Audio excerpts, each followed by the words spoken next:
फेरि सूर्य बादल हटाएर उदाउनेछ। अब बन्ने सरकार सही सलामत ढङ्गले अगाडि बढ्ला शङ्कै छ। पार्टीका कार्यकर्ता साथीहरूलाई यस बीचमा आग्रह गर्न चाहन्छु, धैर्यता संयम गुमाउने होइन, आत्मविश्वास कम हुन दिने होइन। हामी देश र जनताप्रति समर्पित शक्ति हौं। देश र जनताको रक्षा गर्ने, लोकतन्त्रको रक्षा गर्ने, संविधानको सजीव रक्षा, सजीव कार्यान्वयन र त्यसको समयानुकूल विकास गर्दै जाने अभिभारा हाम्रो काँधमा छ। बादलले एकछिन अँध्यारो पार्न सक्ला, घामलाई छेक्न सक्ला, तर सूर्यको प्रकाशलाई कसैले पनि निस्तेज पार्न सक्दैन। परिणाम र परिणतिहरूले असरहरू अभिव्यक्त गर्नेछन्। त्यसकारण यसलाई ऐतिहासिक भन्दा पनि केही फरक नपर्ला, तर कस्तो ऐतिहासिक त्यो पछि इतिहासले बताउला। मूल्यहीन ढङ्गले चल्छ। विगतमा पनि 46 सालको आन्दोलन पछि पनि हामीले राजनीतिक विकृतिका विभिन्न स्वरूपहरू देखेका छौँ।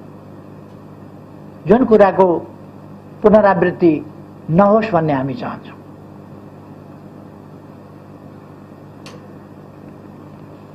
हाम्रो चिन्ता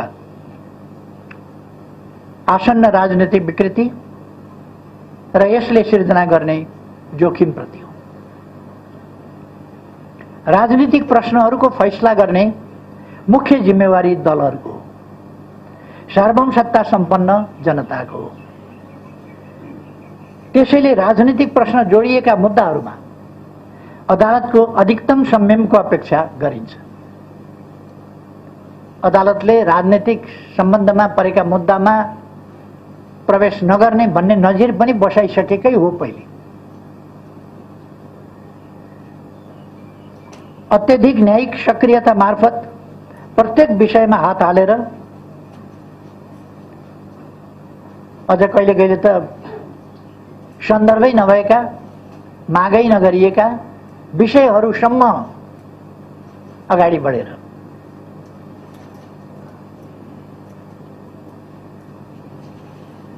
अत्यधिक न्यायिक सक्रियता मार्फत प्रत्येक विषयमा हात हालेर त्यसरी न त गन्तव्यमा पुग्न सकिन्छ, न त्यति ठूलो भारी बोक्ने सामर्थ्य यस्तो निकायमा हुन नै सक्छ।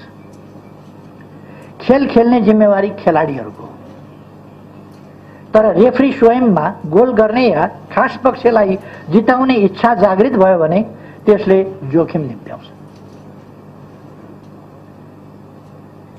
अझ सन्दर्भ नै नउठेका या वादी पक्षले मागदाबी नै नगरेका विषयमा पनि, त्यस्ता विषयमा समेत फैसला दिँदा जटिलता मात्रै बढाउँछ। अहिले संवैधानिक नैतिकताको विषय पनि उठाइएको छ। मैले लोकतन्त्रका निम्ति सम्पूर्ण जीवन समर्पित गरेको छु। लोकतन्त्र मेरा निम्ति जीविका होइन, जीवन हो। हाम्रो चिन्ता राज्यका अङ्गहरूको निष्पक्षता, पवित्रता र स्वच्छतामाथि हो। खास प्रश्नमा दोहोरो मापदण्ड अपनाउन पुग्यो।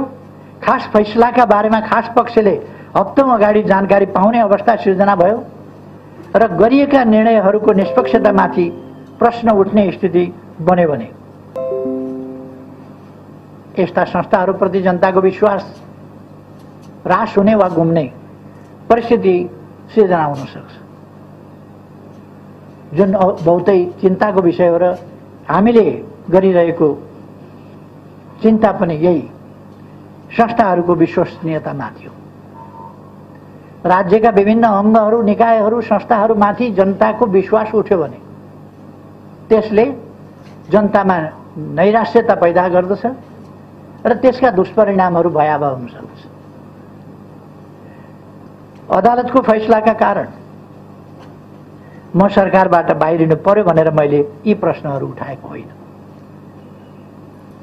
सरकारबाट त म आजभन्दा 5 वर्ष अगाडि पनि यस्तै मध्य बर्खामा बाहिरिएको हो। त्यति बेला परिवेश भिन्न थियो। मैले त्यति बेला पनि भनेको थिएँ, कहिलेकाहीँ जनताको अपेक्षा र संसदीय अङ्कगणितका बीचमा विरोधाभास उत्पन्न हुन्छ। विरोधाभास त्यहाँ मात्रै उत्पन्न हुने रहन्छ।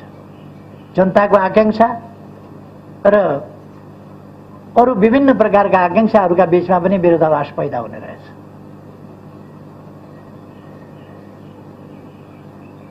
मैले भनेको थिएँ यो नै समयको अन्त्य पनि होइन। मेरो अटल विश्वास जनतामाथि थियो र आज पनि छ र तिनै जनताको विश्वासबाट त्यसको 1.5 वर्षपछि मैले यो जिम्मेवारी सम्हाल्ने अवसर पाएको थिएँ। आज फेरि जनताको जनादेशले होइन, सर्वोच्चको परमादेशले। जनताको जनादेश त मेरो पक्षमा थियो, परमादेश शेरबहादुरजीको पक्षमा भयो। त्यसकारण सर्वोच्चको परमादेशका कारण मैले सरकारको जिम्मेवारीबाट बिदा लिँदैछु। सरकारबाट बाहिरनु परेको विषयमा मलाई रत्तिभर चिन्ता छैन।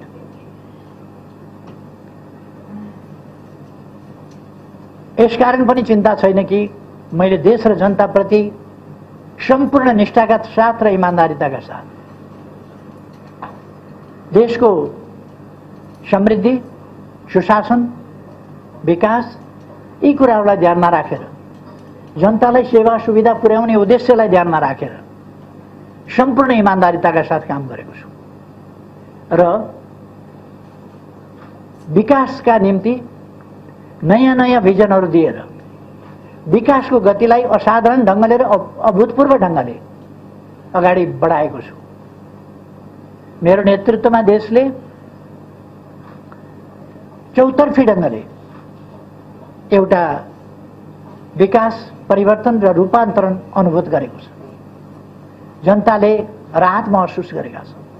त्यसकारण मलाई आफ्नो कामप्रति खुसी छ, म ढुक्क छु र मलाई यसमा चिन्ता गर्नुपर्ने कुनै कारण छैन। चिन्ता त कुनै व्यक्तिसँग प्रतिशोध साध्न वा कुनै व्यक्तिका आकांक्षा परिपूर्ति गर्न मुलुकको लोकतान्त्रिक प्रणाली, संवैधानिक व्यवस्था र दलीय प्रणालीमाथि जस्तो खेलाची हुँदैछ त्यसप्रति।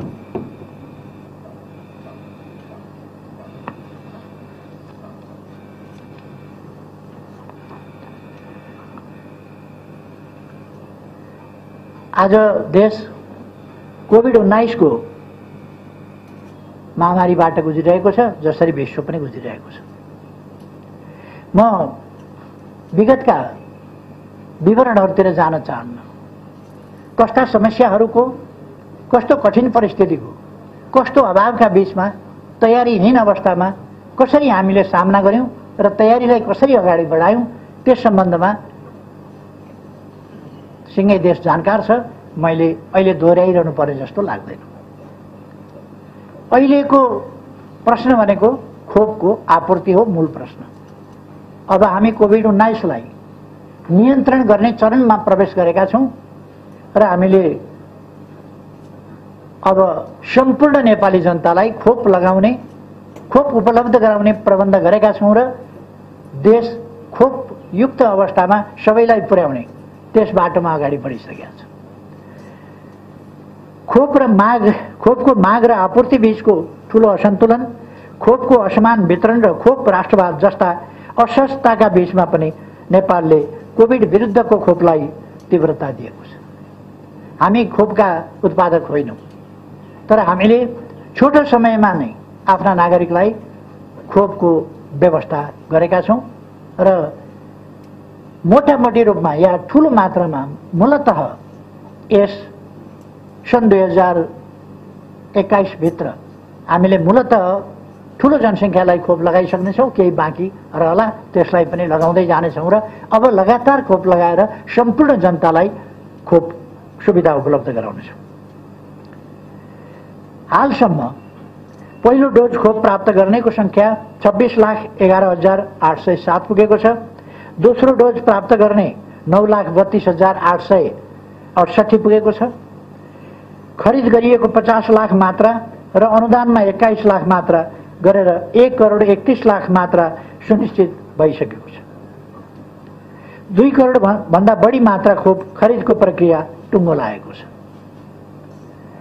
आगामी केही महिनाभित्रै सबै नेपालीहरूले खोप पाउने सुनिश्चित आधार तयार भएको छ। प्रतिकूल अवस्थामा पनि कोभिड महामारीका विरुद्ध प्रभावकारी लडाईँ सञ्चालन गरिएको छ। मैले धेरै भनिरहनु पर्ला जस्तो लाग्दैन।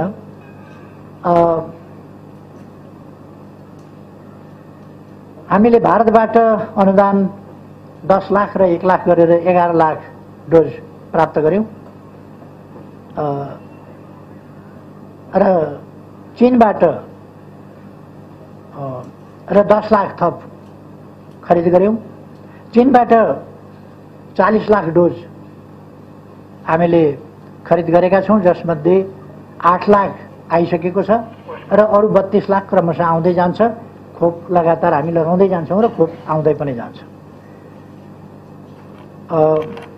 थप 60 लाख डोज खरिद प्रक्रिया अगाडि बढेको छ।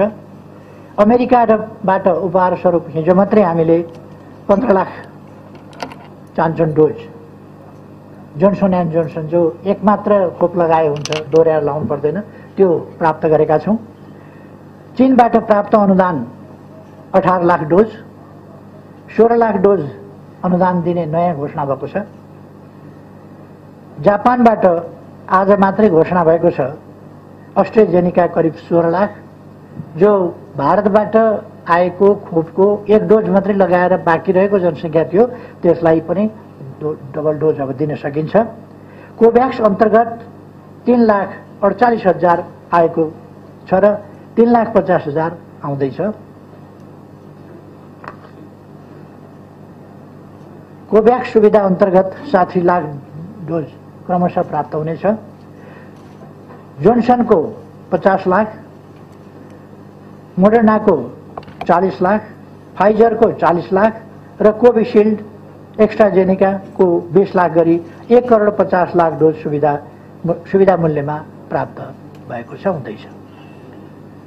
बालबालिकालाई दिन मिल्ने फाइजरको 60 लाख डोज खरिद प्रक्रिया अगाडि बढेको छ। अर्थात् अब हामीलाई खोपको अभाव छैन। हुन त मलाई थाहा छ भरे बेलुका या भोलि बिहानबाट सुरु हुनेछ, ल्याइदिएको खोप, लगाइरहेको खोप, लगाएका फोटो खिचेर अघिल्लो सरकार गयो हामीले खोप दिन थाल्यौं भनेर तमासा सुरु हुनेछ। मानिल्यौं कट गरेर जादु गरेर चाहिँ उनीहरूले आजै ल्याएका हुन् कि खोप जस्तो एउटा प्रचार गर्नेछ। मलाई प्रचारको कम्पिटिसन गर्नु छैन। मैले देश र जनताका निम्ति काम गर्ने हो र देश र जनताका निम्ति अत्यन्तै गम्भीरताका साथ काम गरेको छु।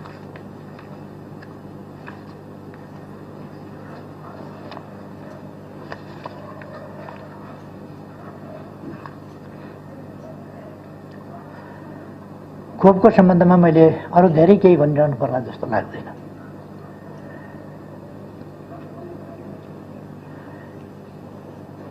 आदरणीय दिदीबहिनी दाजुभाइहरू, तपाईहरूको विश्वास प्राप्त गरेर सरकारको नेतृत्व गरेको झन्डै 3.5 वर्षको अवधि, अर्थात् 3 वर्ष 5 महिना लगभग पूरा भएको छ। यस अवधिमा संविधानको कार्यान्वयन, संघीय प्रणालीको संस्थागत विकास, मुलुकको सामाजिक आर्थिक रूपान्तरण तथा विकास, सामाजिक न्याय र सुरक्षा, राष्ट्रियताको रक्षा र सुशासनका क्षेत्रमा दूरगामी महत्त्वका कामहरू सम्पन्न गरिएका छन्।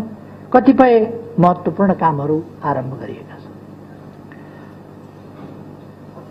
राजनीतिलाई केवल सुविधाको, भागभण्डाको, सुविधा र सत्तारोहणको विषयका रूपमा बुझ्ने बुझाउने गरिएको हाम्रो जस्तो परिवेशमा मलाई मुलुकको विकास, समृद्धि, जनताको हित र राष्ट्रियताको सुदृढीकरण एवं सुशासनमा केन्द्रित गर्ने गरी नयाँ दिशा दिनु सहज थिएन। यसो गर्न खोज्दा मैले पटक पटक आफ्नै भित्र र बाहिरबाट सिर्जित अवरोध, घेराबन्दी र षड्यन्त्रको सामना गर्नु पर्यो। सरकारलाई काम गर्न नदिने, सरकारलाई असफल बनाउने, सरकारले गरेका कामहरू ओझेलमा पार्ने, उपलब्धिहरू ओझेलमा पार्ने, नकारात्मक ढङ्गले जुनसुकै कुरा पनि चित्रण गर्ने प्रवृत्तिहरूको शिकार हुनु पर्यो। त्यो बाहिरबाट मात्रै होइन, आफ्नै भित्रबाट समेत शिकार हुनु पर्यो। ती सबको सामना गर्दै हामीले गरेका कामहरूले मुलुकमा समृद्धिको बलियो आधारशिला भने खडा गरेका छन्। यस अवधिमा नेपालको संविधान पूर्ण कार्यान्वयनमा आएको छ। यसका लागि 50औं कानुनहरूको निर्माण र 100औं कानुनहरूको परिमार्जन गरिएको छ। झन्नै शून्यबाट सुरु गरेर संघीयतालाई संस्थागत र सुदृढीकरण गरिएको छ। आवश्यक कानुनहरूको निर्माण, कर्मचारीहरूको विन्यास, वित्तीय हस्तान्तरण, भौतिक पूर्वाधारहरूको निर्माण र अन्य आधारहरू तयार गरेर तीनै तहका 761वटै सरकारहरूलाई पूर्ण रूपमा सक्रिय र कामकाजी बनाइएको छ। संविधान जारी भएको छोटो अवधिमै संघीयताको सफल कार्यान्वयनमा नेपाल अग्रस्थानमा स्थापित भएको छ। पृथकतावादी अभियान चलाइरहेको समूह उक्त बाटो छोडेर राष्ट्रिय अखण्डताको पक्षमा उभिन आइपुगेको छ। हिंसाको बाटो हिँडिरहेका समूह हिंसा परित्याग गर्दै आफ्ना सबै राजनीतिक गतिविधिहरू शान्तिपूर्ण ढङ्गले सञ्चालन गर्न सहमत भएका छन् र शान्तिपूर्ण राष्ट्रिय राजनीतिको मूलधारमा समावेश भएका छन्।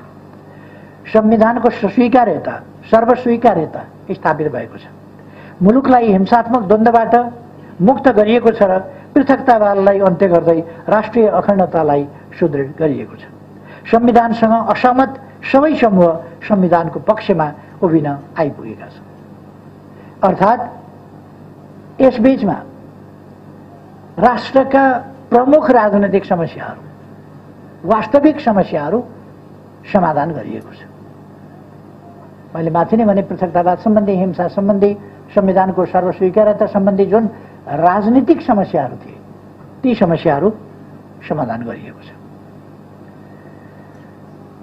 नेपाल अल्पविकसितबाट विकासशील देशमा स्तरोन्नतिका लागि सिफारिस भएको छ।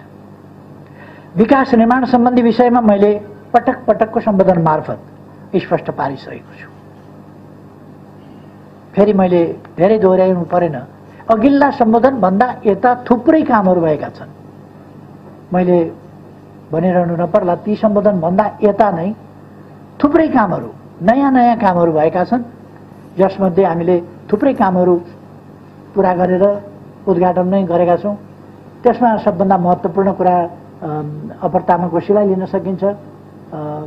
450 मेगावाट जलविद्युत आयोजना शुभारम्भ भएको छ र त्यसै गरेर तत्सम्बन्धमा खिम्ती को सब स्टेसन, जो ढल्केभरभन्दा अर्को दोस्रो सब स्टेसन हो, त्यो तयार भएको छ। र अर्को महत्त्वपूर्ण कुरा, कर्णालीका 5वटा जिल्लामा ग्रिडबाट विद्युत पुगेको थिएन। पहिले हामीले कर्णालीमा विद्युत पुर्याएका छौँ, अब कालीकोटमा विद्युत पुगेको छ र त्यसै गरेर जुम्लामा पनि विद्युत पुगेको छ। अब तीनटामा ग्रिडबाट विद्युत पुर्याउने यो 3 वर्ष त्यो बाँकी छ। अब यो 3 वर्षमा हामीले ट्रान्समिसन लाइन पुर्याउन सक्यौँ कर्णालीमा र अब केही समयभित्र हुम्लाको सदरमुकाम सिमेकोट सडक सञ्जालबाट जोडिँदैछ। यसरी हामीले असाधारण सफलता प्राप्त गरेका छौँ।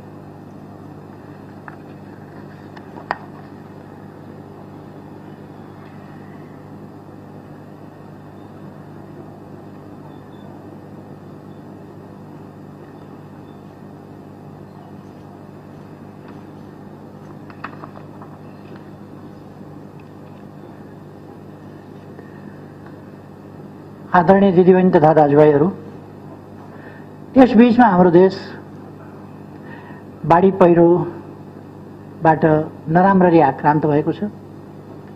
धेरैले जीवन गुमाउनु परेको छ। यति बेला म कोभिड-19 बाढी पहिरोबाट जीवन गुमाउनु हुनेहरू सबै दाजुभाइ दिदीबहिनीहरूप्रति हार्दिक श्रद्धा सुमन अर्पण गर्न चाहन्छु। घाइते हुनुहुन्छ जो, उहाँहरूको शीघ्र स्वास्थ्य लाभको कामना गर्न चाहन्छु र सम्पूर्ण उपचारको व्यवस्था सरकारले गरिआएको छ। परीक्षण, उपचार सबै व्यवस्था सरकारले गरिआएको छ। अब पनि त्यो कुरालाई जारी राख्नेछ। बाढी पहिरोको सम्बन्धमा हामीले तत्काल उद्धारका कामहरू, हेलिकप्टर, सेना, प्रहरी, सशस्त्र प्रहरी, राष्ट्रसेवक कर्मचारीहरू, जनप्रतिनिधिहरू, पार्टीका राजनीतिक दलका कार्यकर्ताहरू, सांसदहरू लगायतका सबै जनप्रतिनिधिहरू र विभिन्न समाजसेवी परोपकारी सङ्घ संस्थाहरू समेतको अत्यन्त उत्साहजनक सहभागितामा हामीले बाढी पहिरो जस्ता कुराहरूको अभर परेका ठाउँहरूमा उद्धार कार्य पुर्याएका छौँ र राहत वितरणका कामहरू पनि भएका छन्। पछिल्लो समयमा अस्ति केही दिन अगाडि मात्रै कति गते हो 26 या 27 गते कति गते म मेलम्ची 27 गते 27 गते 26 गते परेको 26 गते म मेलम्ची आफै हेर्न गएको थिएँ र मैले त्यहाँ हालका लागि उहाँहरूले 1000 बन्डल जस्ता पाताको माग गर्नुभएको थियो अस्थायी प्रबन्धका लागि। मैले पुग्दो गरी तपाईँहरू प्रयोग गर्नुहोस् जस्ता पाताहरू भनेर 1500 बन्डल जस्ता पाताहरू उहाँहरूलाई उपलब्ध गराउने घोषणा गरेको छु र अस्थायी प्रबन्धका लागि 50,000 रुपैयाँ हरेक परिवारलाई अस्थायी प्रबन्धका लागि उपलब्ध गराउने र यसपछि हिमाली भेगमा 5 लाख, पहाडी क्षेत्रमा 4 लाख र तराईमा 3 लाखका दरले यस्ता प्राकृतिक विपत्तिहरूमा परेका जनतालाई सहयोग उपलब्ध गराउने पनि सरकारको घोषित नीति नै रहेको कुरा पनि म जानकारी गराउन चाहन्छु। हामी पुनर्निर्माणका काममा लागेका छौँ। मेलम्चीको मुहानमा समस्या परेको छ र त्यो समस्या हामी छिटै अन्त्य गर्ने र यसै वर्षभित्र भनेको सन् 2021 भित्रै मेलम्चीको पानी पुनः काठमाडौँ ल्याउने हामीले प्रबन्ध गरेका छौँ र पुनर्निर्माणको कामलाई सुरक्षित पुनर्निर्माण त्यसमा हामी ध्यान दिनेछौँ भन्ने कुरा म जानकारी गराउन चाहन्छु। आदरणीय दाजुभाइ दिदीबहिनीहरू, आजको अवस्था भनेको देश कोभिड-19बाट त्यसको महामारीको मारबाट आक्रान्त भइरहेको यो अवस्था, प्राकृतिक विपत्ति त्यस्तै गरेर बाढी पहिरो जस्ता कुराहरूबाट आक्रान्त भइरहेको अवस्था, हामीले देशलाई समय खर्च नगरिकन संवैधानिक कानुनी हिसाबले एकताबद्ध भएर एकताका साथ राष्ट्र निर्माणको काममा अगाडि बढ्नुपर्ने, विकासको काममा अगाडि बढ्नुपर्ने आजको आवश्यकता हो। तर मलाई दुःख लाग्छ यस्तो अवस्थामा द्वन्द्व बढाउने, परस्परमा असमझदारी घृणा बढाउने र त्यो असमझदारी र घृणाबाट मुलुकलाई द्वन्द्वतर्फ धकेल्न खोज्ने प्रयासहरू भइरहेका छन् र एउटा गम्भीर षड्यन्त्र लोकतन्त्रका विरुद्ध भइरहेको छ। म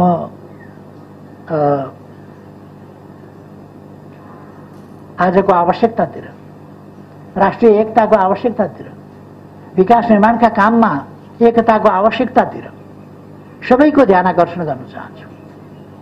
हामी कुनै उन्मादमा जान आवश्यक छैन, निराश हुन पनि आवश्यक छैन। यद्यपि हिजोको फैसला कतिले ऐतिहासिक भने, ऐतिहासिक त हुने नै भयो, पछिसम्म कालान्तरसम्म सम्झिनेछ, यसका असरहरू पर्नेछन्, यसको समीक्षा देशले गर्नेछ, यसका परिणाम र परिणतिहरूले असरहरू अभिव्यक्त गर्नेछन्। त्यसकारण यसलाई ऐतिहासिक भन्दा पनि केही फरक नपर्ला, तर कस्तो ऐतिहासिक त्यो पछि इतिहासले बताउला। हाम्रो आजको आवश्यकता चाहिँ वास्तवमा एकताबद्ध भएर जानुपर्ने थियो। यति बेला राष्ट्रिय सार्वभौम सत्तालाई, स्वाधीनतालाई वास्तविक अर्थमा सबल बनाउँदै जानुपर्ने त्यो आवश्यकता थियो। तर त्यस्तो हुन सकेन। आजको राजनीति विपरीत दिशामा लान खोजिँदैछ। देशमा निर्वाचन बाँकी अवधि संसद चलोस्, मेरो शुभकामना छ। बाँकी अवधि संसद चलोस्, समयमा निर्वाचन होस्। तर मलाई शङ्का छ, जे जस्ता घटनाहरू घट्दैछन्, जस्तो घटनाक्रम विकास हुँदैछ, यसले संसद पनि सही सलामत अगाडि जाला, अब बन्ने सरकार सही सलामत ढङ्गले अगाडि बढ्ला, शङ्कै छ। र यसले विगतमा यसमा अग्रणी भूमिका खेल्ने पात्रहरू परिचित पात्रहरू छन्। मैले धेरै भनिरहनु पर्दैन, परिचित पात्रहरू छन्।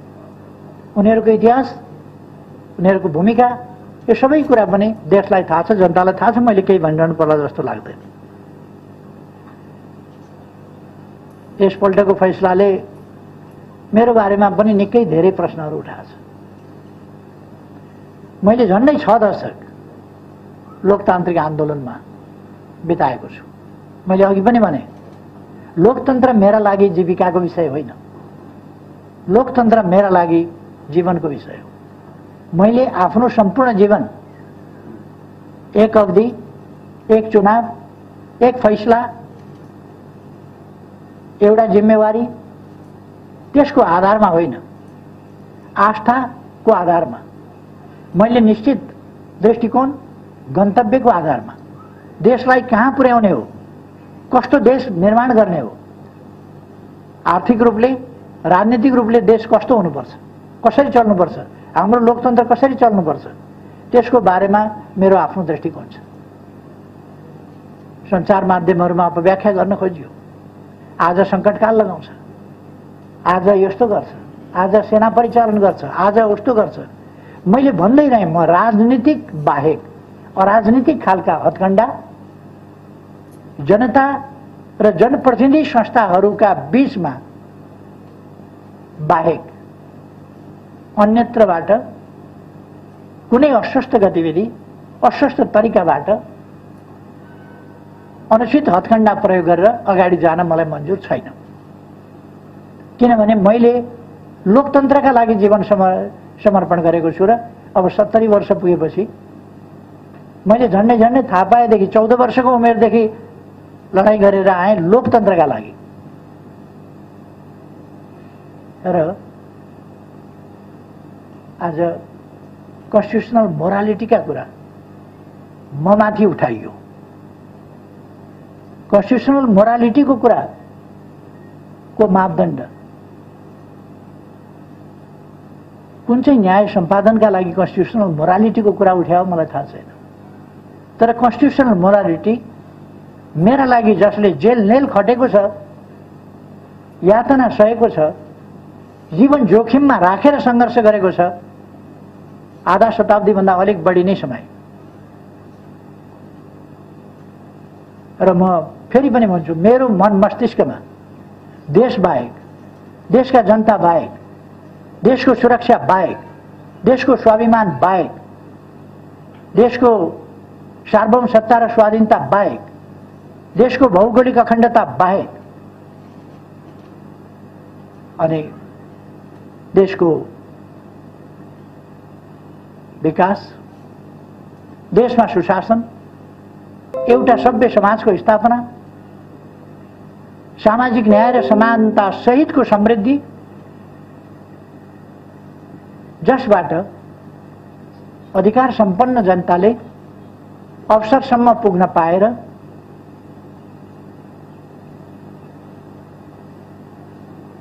निर्भय जीवन बाँच्न पाउने, निर्भय जीवन बाँचेर सम्मानजनक ढङ्गले समान हैसियतमा बाँच्न पाउने अधिकार राखौँ।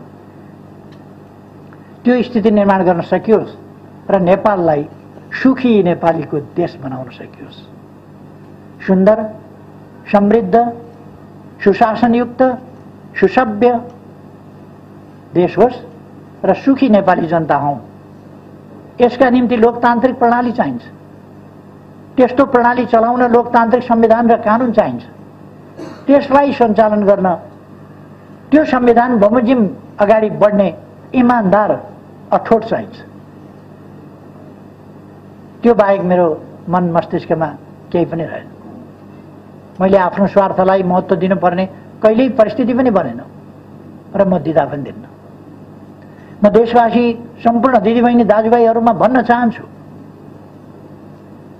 म सरकारमा जाँदा होस्, सरकारमा बसेर काम गर्दा होस् अथवा सरकारबाट जनताले हटाएको होइन मलाई। फेरि पनि म भन्न चाहन्छु, जनताको बीचमा जाने दिन आओस्, त्यति बेला यी कुराहरूको फैसला जनताले दिनेछ। आज म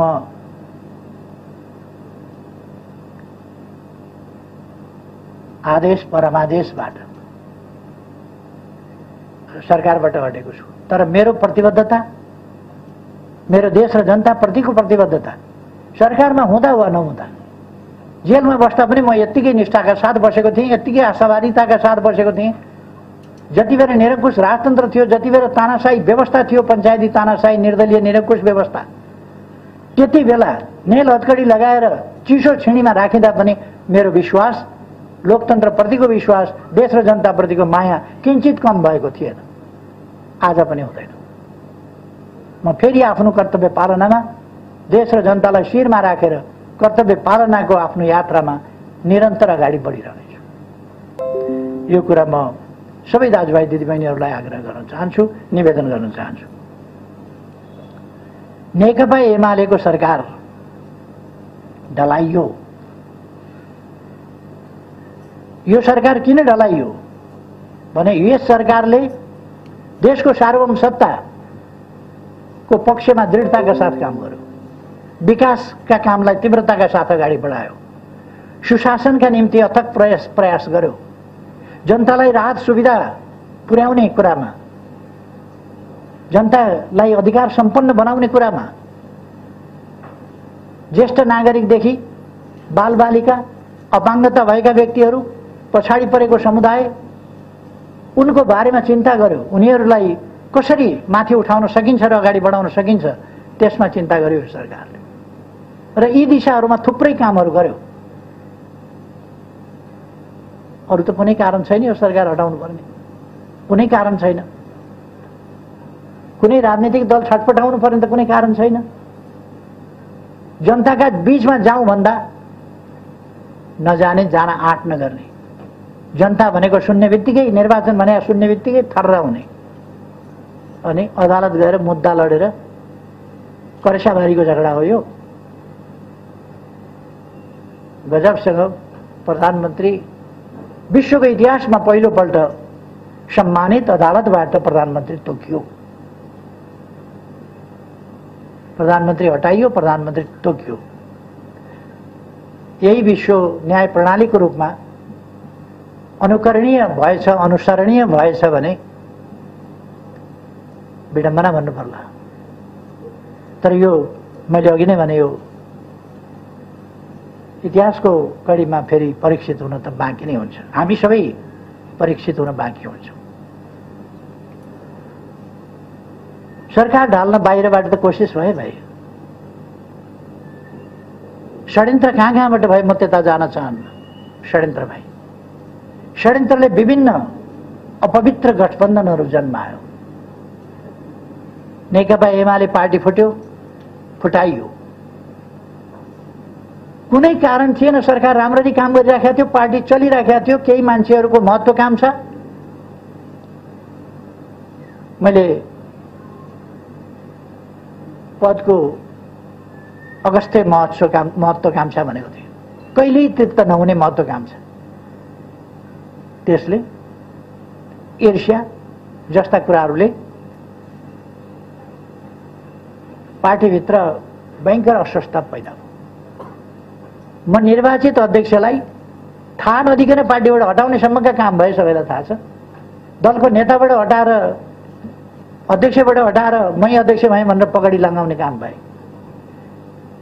म 56 वर्षदेखि यस देशका लागि लडेर आएको, कम्युनिस्ट आन्दोलनका लागि लडेर आएको र कम्युनिस्ट आन्दोलन, लोकतान्त्रिक आन्दोलन छिन्न भिन्न भएका बेला पुनर्गठन गर्नका लागि शिला सङ्गालो गर्दै त्यहाँबाट सुरु गरेको, 50 वर्षभन्दा अगाडि आन्दोलनको एकता र एकीकरण सुरु गरेको व्यक्तिलाई साधारण सदस्य पनि नरहने गरी निष्कासन गरेका समेत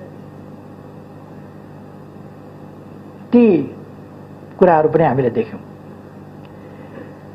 र पार्टी भित्रैबाट अन्तिममा पनि अहिले सर्वोच्च अदालतबाट जुन फैसला भयो त्यो फैसलाका पछाडि जम्मा जम्मी नेकपा एमालेका 26 जनाले राष्ट्रपति कहाँ विद्रोही भन्दै, विद्रोही के को विद्रोही हुन्छ? विद्रोही भनेको न्यायका निम्ति लड्ने शब्द हो, विद्रोही होइन, अनुशासनहीन अराजक ढङ्गले राष्ट्रपतिज्यू कहाँ आफ्नो पार्टीको सरकार ढाल्ने, अर्को पार्टीको सरकार बनाउने, प्रमुख प्रतिपक्षलाई प्रधानमन्त्री बनाउनु पर्छ भनेर हिँड्ने खालका अनुशासनहीनता र अराजकता प्रकट भए। सम्मानित सर्वोच्च अदालतमा हस्ताक्षर गरेर जाने खालका कामहरू भए। यस्ता विपक्षीसँग विरोधीसँग मिल्ने, भित्र अन्तर्घात गर्ने पार्टीमा भित्रभित्रै विपक्षीसँग साँठगाँठ गर्ने, आफ्नो खुट्टामा पास दिनुपर्ने खेलाडीले विरोधीका खुट्टामा पास दिन्छ, आफू गोलरक्षक हुनुपर्ने ठाउँमा पोस्ट खाली गरिदिन्छ, पोस्टमा कोही बस्यो भने त्यसलाई लखेट्न खोज्छ। यो खालको स्थिति हामीले देख्यौँ र यस प्रकारका अनुशासनहीन अराजक कामहरू, पार्टी विरोधी गतिविधिहरू र एक ढङ्गले भन्यो भने यो पार्टी विरोधी मात्रै भएन, यसले अन्ततोगत्वा लोकतान्त्रिक प्रणाली यी सबै कुराका पनि यो विरुद्धमा गयो र यस्ता अपराधिक क्रियाकलापहरू समेतबाट आज यस परिणाममा, यस अवस्थामा देश पुगेको छ।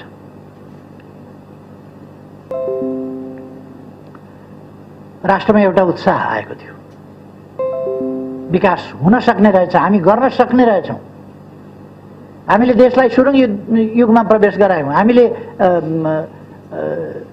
तुइनहरू विस्थापित गर्यौँ, धेरै ठुलो मात्रामा बाटाहरू बनायौँ, हाइवेहरू बनायौँ, सडक पुलहरू बनायौँ, स्कुलहरू बनायौँ, कलेजहरू बनायौँ, पुनर्निर्माणका विशाल कामहरू गर्यौँ र यो सबै देख्दाखेरि विकास हुन सक्ने रहेछ भनेर विश्वास जनतामा पलायो। त्यो विश्वास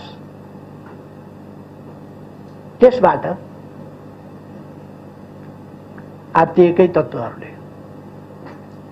यो सरकार लोकप्रिय हुन थाल्यो, यसले विकास गर्यो भनेर यसका विरुद्ध विषवमन गर्ने, अफवाह फैलाउने, झुटा कुराहरू प्रचार प्रसार गर्ने क्रियाकलापहरू मचाइरहे, जसले गर्दाखेरि आज जनतामा अलिकति केही अन्यल भ्रम पार्ने कोसिस भएको छ। कति पर्छ त्यो आफ्नो ठाउँमा होला र म भन्न चाहन्छु, हामी जनतालाई अन्यलमा पर्न, भ्रममा पर्न दिँदैनौँ। कुनै पनि हिसाबले यस देशको सार्वभौमसत्ता, यस देशको स्वाधीनता, यस देशको भौगोलिक अखण्डता, यस देशको राष्ट्रिय हित, लोकतन्त्र, लोकतन्त्रका मूल्य मान्यता सहितको लोकतन्त्र, लोकतन्त्र सजीव अभ्यास सहितको लोकतन्त्र, यसमा हामी पछाडि पर्न दिँदैनौँ। हामीले थालेका विकास प्रयासहरूका अभियानहरूलाई किञ्चित हामी अलपत्र पर्न दिँदैनौँ। हामी प्रतिपक्षमा भएर पनि खबरदारी गरिरहन्छौँ, तर प्रतिपक्षमा बस्ने म्याद पनि बेसरी नै भएदेखि 1.5 वर्ष न होला, त्योभन्दा अगाडि त कसैले रोक्ने ठाउँ त छैन होला, फेरि जनताका बीचमा जानुपर्ने होला। हाम्रो रोडम्याप, हामी फेरि पनि देशप्रति जिम्मेवार छौँ, लोकतन्त्रप्रति जिम्मेवार छौँ र मैले सुरुमै भने हामी विधिको शासनमा विश्वास गर्ने, शक्ति पृथकीकरणको सिद्धान्तमा विश्वास गर्ने, स्वतन्त्र न्यायपालिकाको सिद्धान्तमा विश्वास गर्ने। कति बेर के फैसला भयो, एउटा एकाध फैसलाको कुराबाट हामी विचलित हुँदैनौँ र यसलाई कुनै हिसाबले कहीँ तलमाथि परेको छ भने त्यसलाई सच्याउँदै अगाडि बढ्नुपर्छ आगामी दिनमा भन्ने ठान्छौँ र अदालतको फैसला अनुचित छ, हाम्रा विरुद्ध छ, संवैधानिक हिसाबले हेर्ने हो भने त्यो उपयुक्त छैन र जे भए पनि अदालतको फैसलालाई मानेर त्यसलाई कार्यान्वयन गरेर हामी अगाडि बढ्छौँ। म पार्टीका कार्यकर्ता साथीहरूलाई यस बीचमा आग्रह गर्न चाहन्छु, धैर्यता, संयम गुमाउने होइन, आत्मविश्वास कम हुन दिने होइन, हामी देश र जनताप्रति समर्पित शक्ति हौं। देश र जनताको रक्षा गर्ने, लोकतन्त्रको रक्षा गर्ने, संविधानको सजीव रक्षा, सजीव कार्यान्वयन र त्यसको समयानुकूल विकास गर्दै जाने अभिभारा हाम्रो काँधमा छ। समृद्ध नेपाल र सुखी नेपाली हामीले राष्ट्रिय आकांक्षा भनेका छौं। त्यो आकांक्षा पूरा गर्ने अभिभारा हाम्रो काँधमा छ। त्यसकारण म पार्टीका कार्यकर्ताहरूलाई आग्रह गर्न चाहन्छु, सबै पार्टीका कार्यकर्ताहरूलाई पनि भन्न चाहन्छु, युवा पंक्तिलाई भन्न चाहन्छु, युवा पिँढीलाई भन्न चाहन्छु, यो देश युवा पिँढीको, यो देश आगामी पुस्ताको, यो देश भोलिको पुस्ताको। त्यसकारण भोलि हामीले, हाम्रा सन्ततिले फेरि हामीले जस्तै कठोर सङ्घर्ष गर्न नपरोस्, यसका निम्ति हामीले एउटा मजबुत आधार छोडेर जाउँ, एउटा सुन्दर विकसित समाज निर्माण गरेर जाउँ। त्यसका निम्ति हामी सबै हरेस खाएर होइन, उच्च मनोबल राखेर अगाडि बढौँ भन्ने म आह्वान गर्न चाहन्छु। हामीले राष्ट्रिय एकतालाई मजबुत बनाउनुपर्छ। म सबैलाई आग्रह गर्न चाहन्छु यस घडीमा कि हामी विभिन्न ढङ्गले अनेक प्रकारका हाम्रा विविधताहरूलाई अनेक शक्तिले उछाल्न सक्छन्। विविधता हाम्रो सम्पन्नता हो, समृद्धि हो, सम्पदा हो। तर हामीले त्यस कुरालाई वैमनस्यता, लडाईँ झगडाको विषय बनाउनु हुँदैन। त्यो समृद्धिलाई हामीले सम्पदाको रूपमा प्रयोग गरेर एकताबद्ध बनाउनुपर्छ र हाम्रो राष्ट्र एकताबद्ध भएर अगाडि बढ्नेछ। एकताबद्ध बनाएर अगाडि बढाउनुपर्छ। हामीले एकताबद्ध राष्ट्र, सुदृढ राष्ट्र, त्यसका निम्ति योगदान गरौँ र लोकतन्त्रको रक्षा गर्दै अगाडि बढ्न म फेरि एकपल्ट सबैमा हार्दिक आग्रह अनुरोध गर्न चाहन्छु। र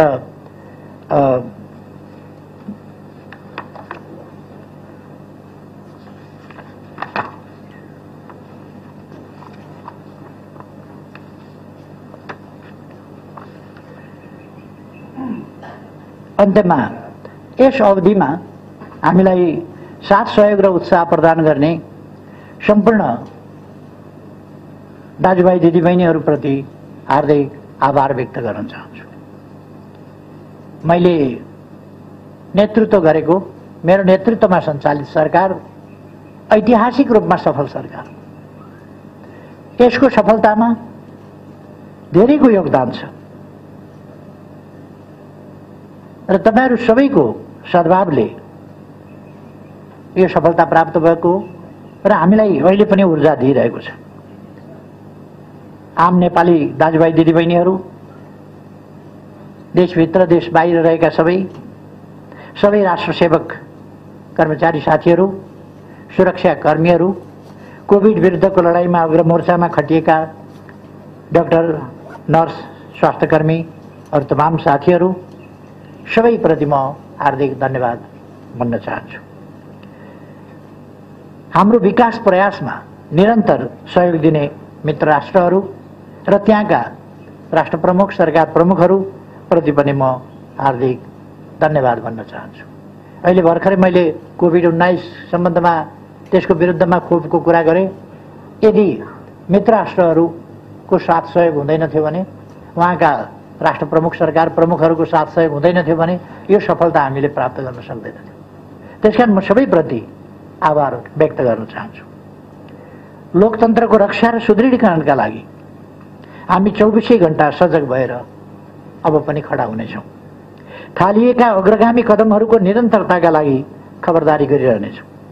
मुलुकलाई अस्थिरतातिर, अर्थतन्त्रलाई ओह्रालो दिशातिर, जनतालाई अन्धकारतिर र संविधानलाई सङ्कटतिर धकेल्ने प्रयासका विरुद्ध हामी चट्टान बनेर उभिनेछौँ।